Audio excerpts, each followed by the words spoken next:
Hi అండి. అందరికీ good morning. ఈరోజు వచ్చి వర్షం పడుతుంది. పువ్వులు చూడండి చాలా బాగున్నాయి. గుత్తు గుత్తులొచ్చాయి. వర్షం పడుతుంది కదా! బాగున్నాయి. ఫ్రెష్‌గా ఉన్నాయి చెట్టు కూడాను. అలాగే ఈరోజు వీడియో వచ్చి ములంకాడ కర్రీ చేస్తున్నాను. కర్రీకి ఏంటేంటి కావాలో ఇప్పుడు చూపిస్తున్నానండి. ఉల్లిపాయ ముక్కలు కొంచెం పెద్దగానే తరుముకున్నాను. సో, ధనియాలు, అల్లము, వెల్లుల్లి, నువ్వులండి. పచ్చి నువ్వులే. వీళ్ళకి ములంకాడ కర్రీ ఒకసారి చేసి చూడండి. పిల్లలు కూడా తింటారు. ఎందుకంటే పిల్లలు ఎక్కువ ములంకాడ కర్రీ తినరు. ఇలా చేస్తే మాత్రం కంపల్సరీ తింటారు. చాలా బాగుంటుంది. నేనైతే ఈ 4 మిక్సీ పట్టేస్తున్నాను.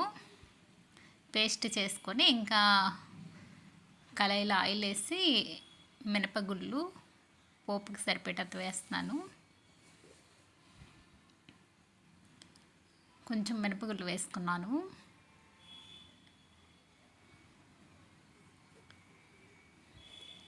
చాలా బాగుంటుందండి ఇలా చేస్తే ములంకాడ కర్రీ. అలాగే ఆవాలు, జీలకర్ర వేసుకుంటున్నాను. పచ్చిమిర్చి, ఇంకా బిర్యానీ ఆకు,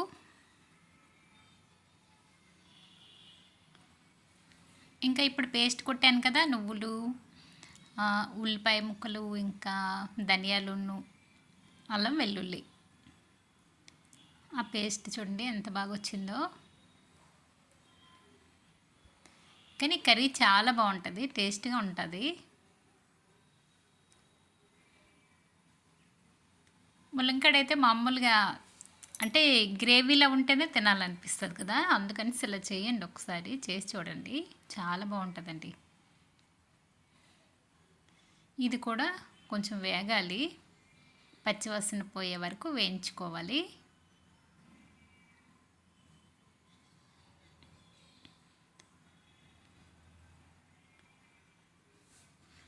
ఆ స్మెల్ అనేది పోతుంది కదా! నెక్స్ట్ దీనిలోనే కొంచెం పసుపు,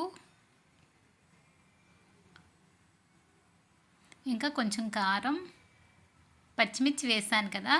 అందుకని కొంచెమే వేసుకుంటున్నానండి. సో అంటే ములంకాడలో ఎక్కువ కారం అనిపిస్తుంది మనం ఎక్కువ వేస్తే.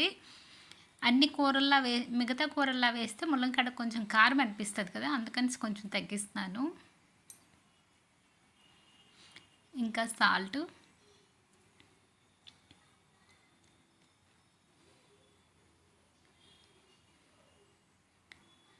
ఇంకా బాగా వేగింది కదా పేస్ట్ అనేది. ఇంకా ముల్లంకాడలు అయితే వేసుకున్నాను. వేసుకొని మొత్తం కలిపేయడమే. ఇంకా ఇవి కూడా కొంచెం వేగాక అప్పుడు వాటర్ వేసుకుంటాను.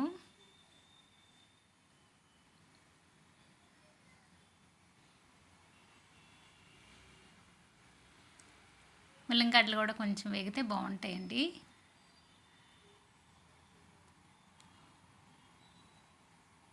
ఇప్పుడైతే మూత పెట్టేసి ఒక 5 మినిట్స్ అయితే ఉంచేస్తాను. ఉంచేసి మళ్ళీ తీసి ఒకసారి కలిపేస్తాను. ఎందుకంటే అడుగు మాడుతుంది కదా! అందుకని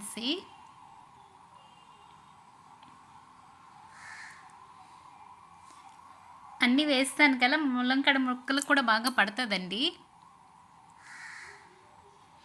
ఆ మసాలా అనేది బాగా పడుతుంది. అలాగే కొంచెం మసాలా కూడా వేసుకుంటున్నాను.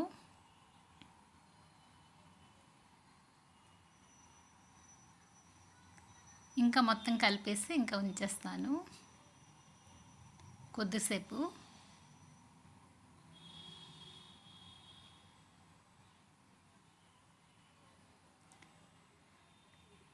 మరి కొద్దిసేపు అండి. ఆ ముల్లంకాడ ముక్కలు కొంచెం సింక్ అవుతాయి కదా, ఏగినట్టు కనిపిస్తాయి. అప్పుడు వాటర్ వేసుకుంటే బెటరు. అలాగే నేను మిక్సీ పట్టాను కదా, దానిలోనే ఇంకా వాటర్ వేసుకున్నాను. ఇలా ఉప్పు అన్నీ వేస్తాను కదా, వాటర్ వేసుకొని కొద్దిసేపు అయితే ఉడుకుతుంది. చాలా బాగుంటుందండి టేస్ట్ అనేది.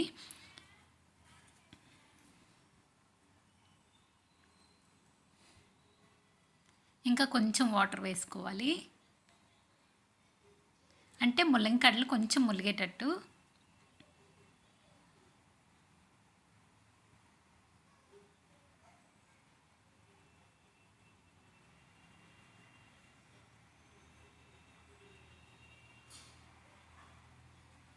ఇంకా మూత పెట్టేసి ఒక 10 మినిట్స్ అయ్యాక తీసుకుందాం. అయిపోయిందండి ములంకాడ కర్రీ. చూసారా, గ్రేవీతో చాలా బాగుంటుంది. ములంకాడ కర్రీ పుల్కా చపాతీతో కూడా తినవచ్చు. ఇలాగుంటే చాలా బాగుంటుందండి. ఒకసారి ట్రై చేయండి ఎవరైనా ఇలా చేయకపోతే. స్మెల్ కూడా చాలా బాగుందండి. నువ్వులు వేసాను కదా, పచ్చి నువ్వులు, సూపర్గా ఉంటుంది. ఈ వీడియో కానీ నచ్చితే ఒక లైక్ ఇవ్వండి, షేర్ చేయండి, సబ్స్క్రైబ్ చేయండి ఫ్రెండ్స్. Bye bye. మళ్ళీ మరొక వీడియోతో మళ్ళీ కలుద్దాం.